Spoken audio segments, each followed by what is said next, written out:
You are watching the #1 podcast in the whole entire YouTube wrestling community, and I'm one of your hosts, Wanzo.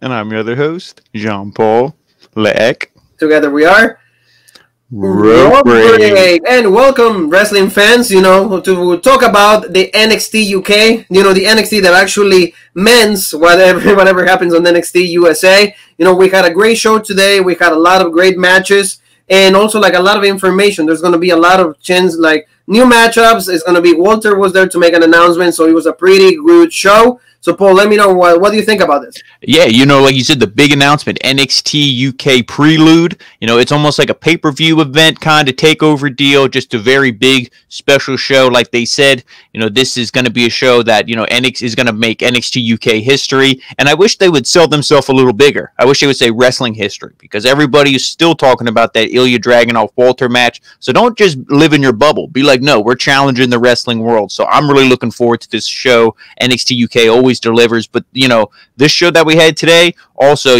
just fits that bill. It delivered. It was great, fantastic main event. We saw that my favorite, if I was starting a promotion and they said who's your first pick for the women's division, we saw her, which was Meiko Satomura, the final boss, legit stuff. And the opening match, is it Ben Carter, is it Nathan Frazier, who is it? A rose of any other name still smells just as sweet, as they say. So this was a great show. Exactly. So, before we just start, digging into it, don't forget to check out, too, the Wednesday night shows right there, the NXT. We started, Jean-Paul and myself, talking about, is the end near for Finn Balor? You see, right there, it was confirmed that the championship match against Karrion Kross. So, Scarlett, actually had a lot of more talking time during this episode. So, you see, the Prince, actually got the lower hand on this episode. But, you see, Karrion is coming after that title. Is he going to win it? Is he going to, come short for that? We got to see NXT TakeOver stand and deliver. Yes, and if I'm going to give my quick opinion on it, I'm going to say no, he does not win, because I believe him and Scarlett will be showing up on Raw, that Raw after Mania, lots of big call-ups from NXT, but, this will be a fantastic match. And unfortunately, this is one of the few legit things, even though they did muddy it by having them be in a tag match, this is still a very legit feud, and I'm looking forward to seeing the match at NXT TakeOver stand and deliver. Exactly, family. So don't forget to watch that, and also support us with Jean-Paul X-Zone. He also a specialist on AEW Dynamite. Look at Britt Baker's face. It was supposed to be Patrick's Day green. No. It was red for Britt Baker. A lot of people calling it the best match in the women's division. A lot of praise for this to women because of how bloody, how intense, how violent they went for that route for the lights out Ascension match. So if you want to hear everything, Jean-Paul is going to give us a sneak peek right now, but check the video so he gives us the whole in-depth review for that. As much as I love the main event we saw here tonight, Trent Seven and Jordan Devlin, this was the main event of the week for me. And I'm already saying SmackDown won't beat it. I can already assure that Jey Uso and Edge, I don't think will be better than this, even though they might come close, but this was fantastic. Just, they beat the hell out of each other. And, that's an understatement. The thumbtacks, everything. Britt Baker, like you said, I didn't win, but Thunder Rosa made the bigger mistake. She didn't kill me. So, she's coming back. And, how legit is this? I said, if you don't like Baker, you're like, oh, she sucks. Oh, she's only where she is because of Adam Cole. Whatever. If you're one of the detractors, you at least have respect for her after going through this. Because there's lots of people who wouldn't want to do what she did last night. Exactly. So, don't forget, Jean-Paul has the whole thing. Also, MJF has a new group, the group. He has a name also. The Pinnacle. The Pinnacle has born, so all of that with Jean-Paul Egg. So now, let's start, with NXT UK, the show. Nathan Frazier, like you said, is Ben Carter. He just changed his name, but the guy has actually had a match, and he keeps showcasing his abilities. Great wrestler, and actually this time he took on a bigger guy. So it looked a little different, but I really like what he did. What do you think, Paul? It was a pretty good match with Ashton Smith. Yeah, and see, I already know, or we already know how good of an athlete, how good of a wrestler Nathan Frazier is, trained by Seth Rollins, all this stuff. We've seen him showcase matches, A-Kid, all this stuff. Fantastic wrestler. He's great. Like we said, the frog splash, legit, but, maybe get a little bit more of a high-impact move for a finisher. But, I was really surprised with Ashton Smith in this. He was actually, I almost want to say, the star of it, even though he didn't win. And this was a match. Remember when we say, you can wrestle and you can lose, but still get over? Yes. I think that's what Ashton Smith did here in this match. He showcased his strength, and just how good of a wrestler he can be in a tag team, but also in a singles. This was, like they said, probably his first singles match in a while, and, he looked really good. Obviously, we knew he wasn't going to win. The star is Nathan Frazier here, but just the strength of Smith was impressive in here, countering all of Frazier's moves. Like we did a springboard. He caught him in that, like a beautiful sit out power bomb he hit. I mean, that was awesome. Cool. Yeah. I mean, and just really good. But, eventually Frazier, he fought back, used the speed. He hits that, almost kind of like he catches you. It looks like he's almost set up for like a DDT or something, but then he just like drops you down with the elbow. Styles does. It's the same move that AJ Styles does. Exactly. He dives and then he hooks you, and then he does like the Scorpion Dead Drop or like the reverse DDT. However, you can put a name to it. But did you like the coast to coast? That was actually impressive. I like that move also. The coast to coast. It wasn't it wasn't RVD. It wasn't because when RVD hit him, like he drop kicked you before his ass hit the mat. Lots of times, maybe that's more dangerous. I'm not saying he couldn't make that leap, but I don't like it when they do it and like they already hit the ring and then they like kick you because it's like, oh, like you didn't even make it. But it's definitely not as bad as some coast to coast that we've seen attempted by other people, even ones that have been here on the Rope Break channel. I mean, Shane's not bad though. I mean, but this, it was good. It was impressive. I like this guy.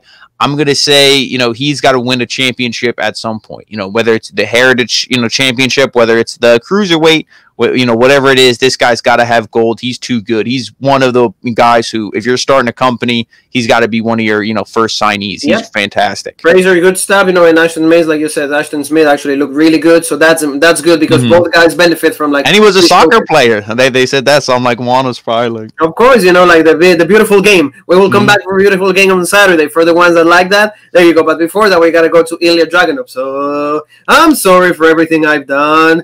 That's not really me. That's because like I lost the championship match with Walter. I'm sorry. I promise not to ever do that again. And of course, the maid showed up and he starts talking absolute crap. Gradwell goes like, oh, like I can beat you in like a tag match. I can beat you in a singles match. I can beat you in like, a steel cage match. I can beat you in a cell. I can beat you anywhere. No DQ. So what? Yeah, I love that when he's like, no, I can beat you in no DQ. I can beat you in this. I can beat that. He's like, no DQ, huh? Okay. That sounds good. And then Gradwell's like, so like right there. So you guys like that's of course, Robert always gives you the tease, but we don't just like say it, okay, we're not gonna give you like the card right there. They're gonna have a match next week. It's gonna be no disqualification. So here is I think the feud is gonna end. And I mean it's fine that like they have another match. Maybe Ilya will show another time. This is when I want him to turn heel.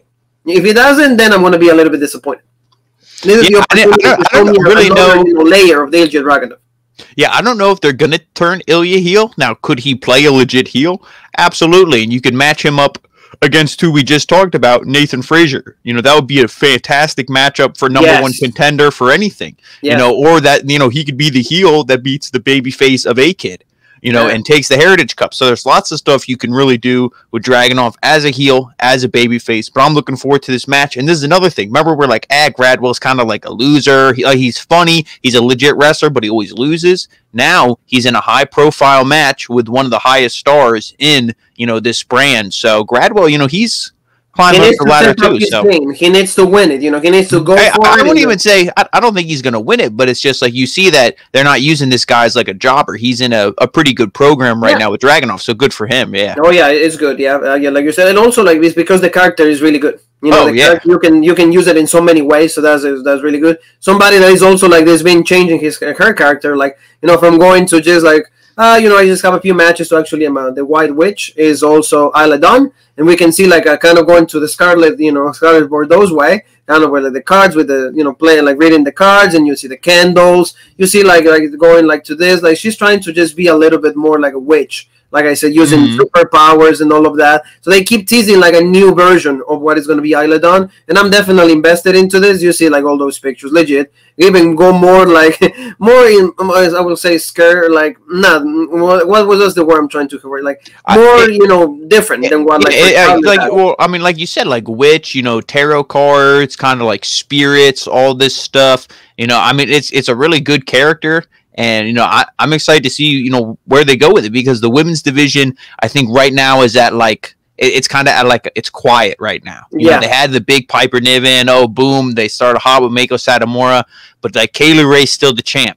So it's like, what's the next big move? So everybody's, they're kind of just building everybody up. So this is good. Create, tweak her character, make it legit, and let's get her some wins on TV. And all the horror fans, don't you think you're going to be invested in this? Don't you think you're going to it's an easy recipe for like success. It's an easy recipe for like gaining fandom really quick. So like you said, big news. You mentioned this at the beginning of the show. NXT UK Prelude is going to be on April 8th, so it's going to be like the WrestleMania week. So NXT UK is trying to do, going like the takeover route. So something like special for like their fans and also for like the wrestlers. So it's going to be really good, and that week is going to be absolutely busy for us. So like we're going to have a lot of coupon drops. 2 for $5, 2 can dine for $8.99. Jean Paul is loving it. It's going to be absolutely crazy, wild and intense. Are we ready for it? Are we prepared? We have a lot of absolutely. Are going to be ready to go. Right, Johnny saying, oh, yeah. What's up, man? Yeah.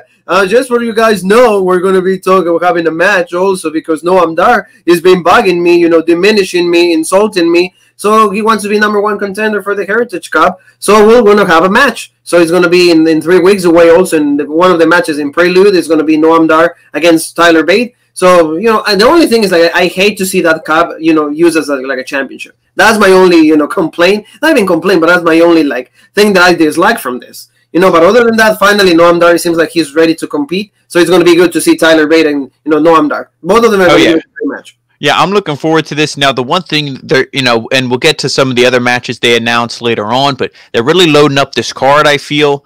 And is Ilya and Gradwell's next week, correct? Yes, yeah. Yeah, I almost wish they would kind of save that for the show, unless, maybe they're going to have a third match. Maybe that'll be the blow-off, and they'll have that on there. Because I do feel Ilya deserves to be on, this NXT UK Prelude. But I'm looking forward to this match. Hopefully Noam Dar wins, because you don't want to see at least the match right away, Tyler Bate versus A-Kid, unless you're going to turn Tyler Bate heel. But, I'm still looking forward to this match. It'll be a hell of a match. Exactly. So, like you see, like you said, like a lot of if NXT was giving us a lot of matches for stand and delivery, NXT UK is not falling short. It's actually trying to go toe-to-toe with them. So that was really cool. And now we're going to have a little bit more information from Trent Seven. He's been trying in this journey of losing the weight, turning into that weight into muscle, be ready for the cruiserweight, be under 205. So he went to the bump. Right there, he got the measurement. He's like, he's like, hey, I did it. Yeah, legit. That picture's a little bit, I'm like, what's going on? It's like, oh, okay, no, he is trunks. It's a little bit like Cornette and Miro, right there. I was like, for anybody that you enjoy, don't forget the Drive-Thru podcast. I don't know why it's called Drive-Thru. Jean Paul can fill me in on that. But right there, we have Cornette and Miro on that. If you're going to go and Drive-Thru podcast, just ask for me a little bit of 3 pepper sauce for what it's worth. So, really cool stuff. And, look at the picture of the title pole. I know maybe it's not the greatest looking title, but that picture on its own right there. Santos, Escobar, I like and, that one. I like the plates and everything on the belt, but maybe the purple, maybe change it up. I was just like the traditional black, brown, just kind of those darker neutral colors. Yes. White was okay for the IC title, made it pop. But other than that, I don't like the purple, the reds when they do that kind of shit. But I love the weigh-in. I almost, even if his weight was actually 204, that was legit. They should kind of maybe had sold it 201 or 202. It's like the dude just barely made it. If he eats a half a cheeseburger, he's going to be over. Yeah, what I mean? It's like, come on, maybe sell it a little, a pound or two less. But legit stuff. It's just unfortunate, like we said in the NXT review. When Devlin came and talked to Santos, this match kind of almost became an afterthought. It's just like, oh well, we know Trent's probably not going to win.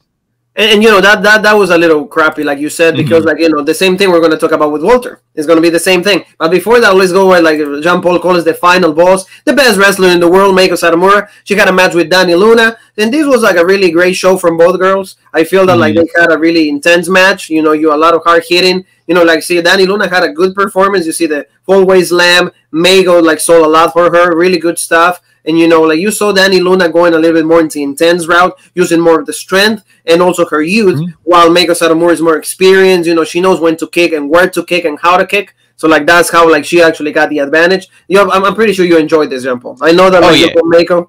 And, Dani Luna didn't do bad. No, and this was this was the first kind of mini feud I wanted to see. So maybe Johnny Sane or somebody was checking out Rope Break, because I said when Meiko Satomura came in, Dani Luna was the first opponent. You don't believe me? Go back and listen in the archives. I said this is the first opponent. For Meiko, I thought it would be great because both these women are short. They're stocky, they're strong, they use their strength. And I'm like, okay, you know, they're similar builds, you know, similar wrestlers. This would be a great feud. And, you know, they did it after the title match. So, you know, maybe they had that a little messed up here. But this match was fantastic. Like you said, just Luna using her strength and, you know, maybe her youth. I love the, you know, suplex back into the ring and just, you know, the test of strength. You know, she overpowered Mako. But, again, this was a match where Mako's going to sell. Mako's going to make her look good. But, you know, there's the big but she's going to win. You know what I mean? Oh, yes, so, exactly. There's no, you know, that is yeah, the Scorpio Rising, you know, I love just like her setups, just like the kicks to the back of the head, everything, and just, you know, and the strikes. When she strikes, it's like Asuka. It's like that type where it's like it actually connects. It's not like, oh, yes, you know, my punch was, you know, 7 feet away from your head and you saw it. There you go. You can do like or like Riho, like like the feathers. Yes, yeah, right there. Yeah, exactly. No, it's actually good. Yeah, there you go. So like you said, good man. You know, good win for like Mega Satomura. And the one thing I hope they see, they mentioned it on commentary, and maybe a lot of people missed it, but they said Bayley has been one to express that she wants to come here, face Kaylee Ray, you know, face some of these women here on this brand. And I'm fine with that. If they, you know, let's say they don't have anything really for Bayley after WrestleMania, they're kind of like, you know, like, hey, while we don't have anything going on right now, do you want to go over there for a couple weeks, do that, and come back, and then we'll get something for you? Because why not? It's still in WWE, and how many times do you see like UK wrestlers go to Mexico, or like, you know, Mexican wrestlers come to the United States, Japanese wrestlers, whatever, they go around. Help out tremendously to the WWE because it's a way also to counterattack the New Japan Impact and AEW Alliance. And then you know who else can come over when she loses the title to Bianca Belair at WrestleMania? Sasha Banks. She said she wanted a match with Mako Satomura, so this will only help, you know, boost this brand. So I hope to see the ratings. You know, like imagine everybody. Mako Satomura against Sasha Banks on NXT UK. Are you people not going to watch? You know, and it helps us out because our viewership will go again to the moon. So, you know, do that, WWE, help us out, you know, and Danny Luna after the match. So, you know, I can show he's the best wrestler in the world. It's fine. And then we got to see also Mark Andrews and Flash Morgan Webster. Like, I don't have the picture because it's uncensored. So, I'm not allowed to, like, show that to you. But they all, the three of them went, hey, did they have a good time? You know, celebrate them. You know, that's fine. It's good that they did that. So, good stuff. Then we got a little bit of you know, what happened, like the consequences of Jeannie and also Joseph Connors saying, like, you know, what happened when they lost against Piper Niven and Jack Starz. It was like because they cheated, you know, they didn't actually obey the rules. They didn't walk by that. That's why they won. And now Joseph Connors said that he's going to have a match with Jack Starz one-on-one. And then his 15 minutes of fame are going to be over. So you see that, like, they're probably going to have that match next week. And they still going to keep this feud. Whatever. That's how I feel about this feud. I like Jack Starz. I like Piper Niven. You know, Ginny, I think is like a good heel, but it's like, you know, I don't. What is this feud? You know what I mean? It's like what is this for? What is this over? Like, you know, you're not really fighting for anything. I know you just don't like each other, but it's like you had the match. It's over. Just so move on. Yeah. This is the only thing when I say in NXT UK is like right now. So that's why we do it, you know, like, oh, okay, you're going to have that? Fine. We move on, you know, that's how quick we move on from things. So let's go with, like, our champion, finally, Walter. This was absolutely amazing, Paul, but it would have been even more amazing. It would have been much more greater. It would have been much more impactful if he would have not shown up at NXT yesterday. Because, you know, you see the one storyline is against the one over here. So why did you give me Walter yesterday when you could have saved it? You know, from what this was going to happen with like Rampage Round. Go ahead. I was just going to say, for that whole thing, you know, NXT UK, obviously, you know, if this was taped before the regular NXT, so this was, maybe Walter didn't even know. Maybe they had these storylines and they're like, oh, yeah, you're going to America. You and Devlin hop on a plane, you know, blah, blah, blah. But I'm just going to pretend that whole feud with Ciampa doesn't exist. At least when I watch this show for this hour, 10 minutes, I watch this show. I'm like, nope. That bullshit feud that nobody cares about doesn't exist, and that's just a match to boost the ratings for TakeOver Stand and Deliver anyway. It doesn't mean anything. The title's not on the line, but you know this was good here with Walter, just saying how like I'm dominant. You know nobody's beating me. You know, and he lists all the guys: Joe Coffey, Dave Mastiff, Ilya Dragunov. You know they've all stepped up, failed. Johnny Saint, he calls him out. He's like, you got to find me. He's like, go all across the globe if you have to find somebody to challenge me. And then I'm thinking, okay, are they not going to do Rampage Brown right away? Like, what's going on? Then you hear, and then he comes out. And I love the line where he's like, Saint, you don't got to look over the globe. You just got to look in your own backyard. That's right. And he gets in his face, and the stare down's good. And what surprised me was, as they're kind of done. It's like, okay, whatever. Boom, he shoves Walter down, and Walter, we always say Walter sells for people. He doesn't, even though I would say he's the closest we have in modern day to an Andre the Giant, at least not how big he is, but how he's booked. How powerful he is, how he just wins his, I don't even know. I guess just how powerful and legit he is. But, to sell here for Rampage Brown, get knocked down, all this stuff. I mean, this was good. You kind of almost saw the little bit of fear and anger in Walter. So I'm looking forward to this match. And they did announce it for NXT UK Prelude. So this is a match. Tell me what you think. Is he dropping it? Is this it? I mean, because of the thing that they have with Ciampa, but I wanna pretend that it's not gonna happen with Ciampa, but I feel that it's time for Rampage Brown. It's just time, somebody different that way. Walter, I think that what they, Triple H, everybody in NXT, in regular NXT, they want him to be in the United States, because they need that main guy that will be either heel or maybe a big baby face. So I feel that Rampage Brown is the closest guy that can, be the one that is going to be the next champion. Walter's had his time. He's going to be the longest NXT UK champion, so I'm fine. And, finally, like you said, we mentioned this and nobody ever said it.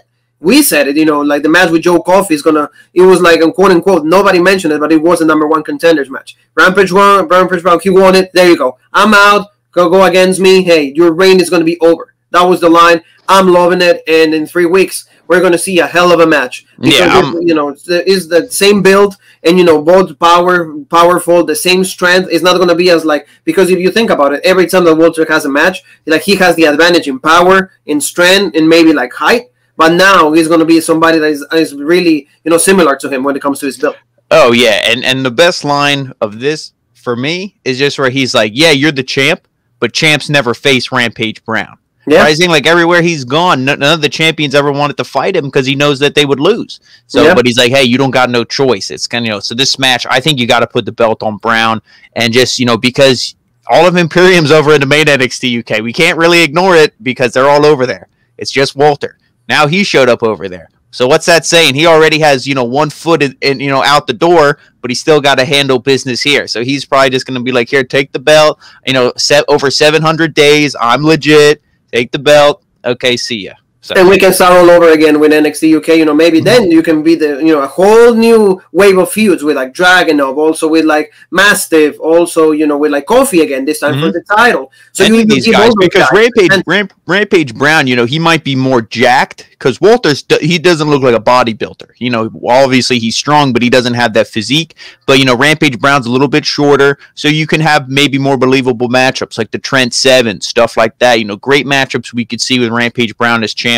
So I'm looking forward to it. And also the one thing, you can have him more on TV. I don't know, Walter, why you keep him away, for so long, but with Brown, you can have him, more often on TV. Yeah, maybe every other week, maybe, if you need him back-to-back weeks for storyline purposes, so be it. But no, I do think that, you could, that's another good point you bring up. Yeah, so it will be good. So let's talk about, of course they gotta feel a legit promo and everything with something just for like Jean Paul always mentions, so you go to the bathroom. And and this has nothing to do with the girls, but it's just a continuation of a storyline that is just, Zaya Brookside and also Nina Samuels. So you see that Zaya is working out and then she's making fun of Nina, hey, help me change this, bring me the powder. This segment was too long. And they're trying to kind of make Zaya Brookside be an asshole, to Nina Samuels here, but she doesn't play that role very well.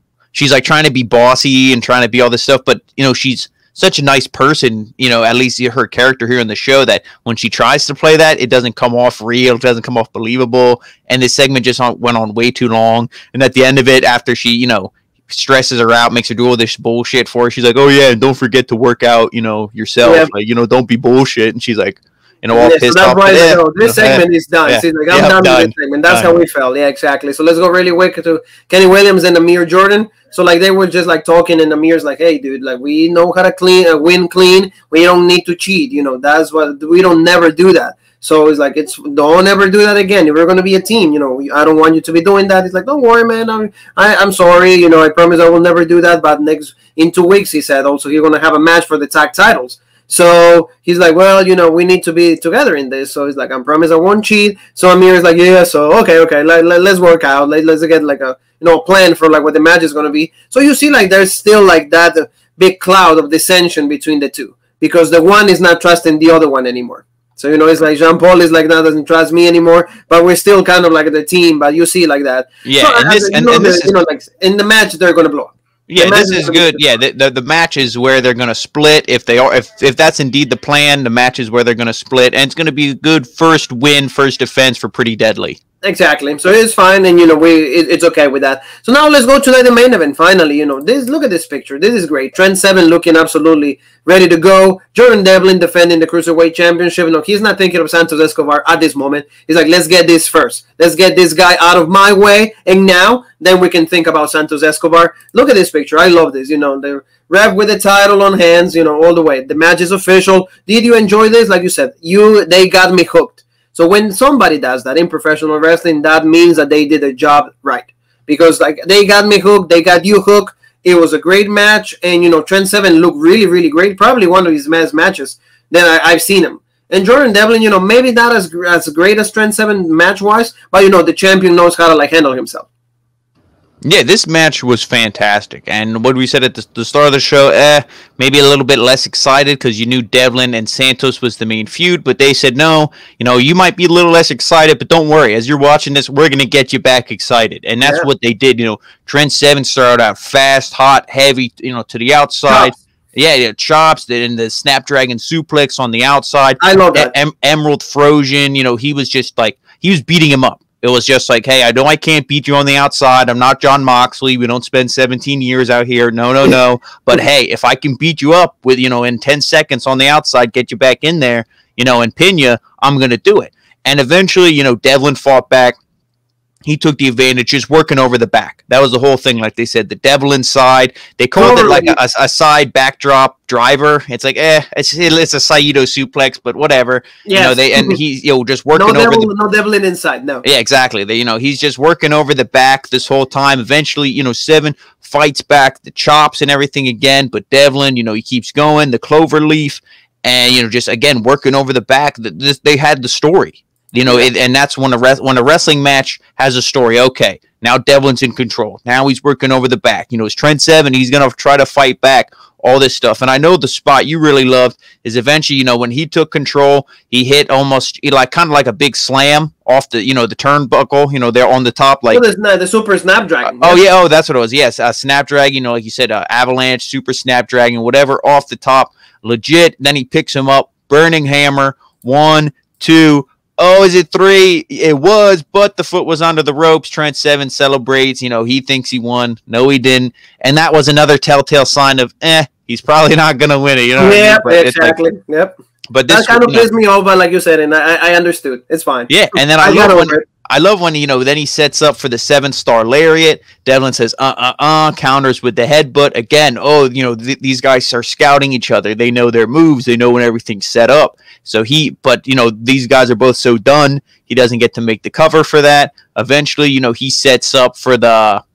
And then Seven actually, he does hit the 7-star lariat. And then Devlin kicks out. And then that was a near fall, yes. And then Devlin did the devil inside. And then you we see right here in the picture. Well, yeah, actually before that, it was they were hung up in the ropes because they were hung up in the ropes, and the ref is like, oh no, he gets in between. He has his back to Devlin. Boop, behind Seven there. Boop pokes him in the eye. So then he's done. It's like, oh god, he's selling the eye. Oh, it's the ref didn't see it. He hits the Devlin inside. 1, 2, he kicks out. And it's like, they popped me at that. I gotta admit, I was like, I couldn't believe it. I was like, is he actually gonna win? Is there gonna be some kind of screwy finish and we get a triple threat? Or I'm like, what's going on? They had me for a second. They had me. Yes. But no, he eventually goes up to the top. It's a big 450 on the injured back. 1, 2, 3. Trent Seven used his last bit of strength to kick out of the Devil inside. See this picture right here, Paul. This is something also like that is pretty basic, and people should know this. That the ones that are listening to us see how he has the right arm and the hand, because he knew. He's like, hey, I won. He doesn't kick out or move the arm. So not a lot of guys. Exactly, and because the arm. But that's an interesting thing that he does. Yeah. and the arm was close to the ropes too, even just to grab the rope or put it underneath the rope, kind of how he got out of, his pinning predicament early on. So you don't do the same thing on me. So like, there you go. But like you said, like good match, extremely good. Like I cannot add anything else other than like, Jordan Devlin wins the champion. He retains the championship. He is still, the cruiserweight champion on the NXT UK side. So he's ready to like hype this rivalry with like the Emperor of Lucha Libre, Santos Escobar. So we'll see what happens. But like, I mean, great showing for Trent Seven. The one thing like you mentioned is just like, it's sad that like this match would have been so much more exciting if we would have never seen the segment last week. And now the only thing I will say with this in their defense and everything is, let's say Devlin, I feel like he's going to beat Santos. No offense to Santos. I love him. He's legit, but I think Devlin's going to win. Devlin comes back here. Maybe by this point, Trent Seven says, you poked me in the eye.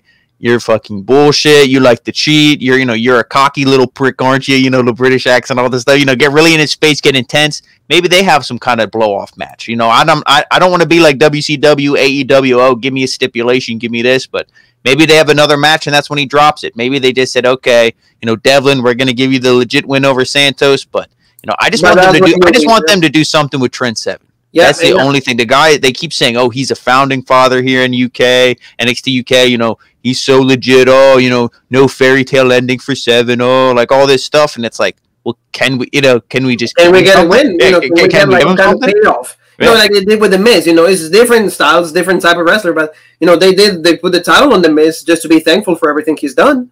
Mm-hmm. So how about you don't do? You tell this great story. Like, oh, he loses the weight. Remember, he isolated himself. Like, now the only thing I would love to see is if they turn Tyler Bate heel, give him the Heritage Cup. He has a little run with it, couple months, whatever, and then Trent Seven beats Tyler Bate as a heel. Like Tyler Bate is the heel, and Trent Seven beats him for the Heritage Cup. Now that would be great, but I mean, who knows? Round for the title. Yeah, I mean that I would love the most, but I don't. The way that they've been going, I don't know if they're going to be doing that.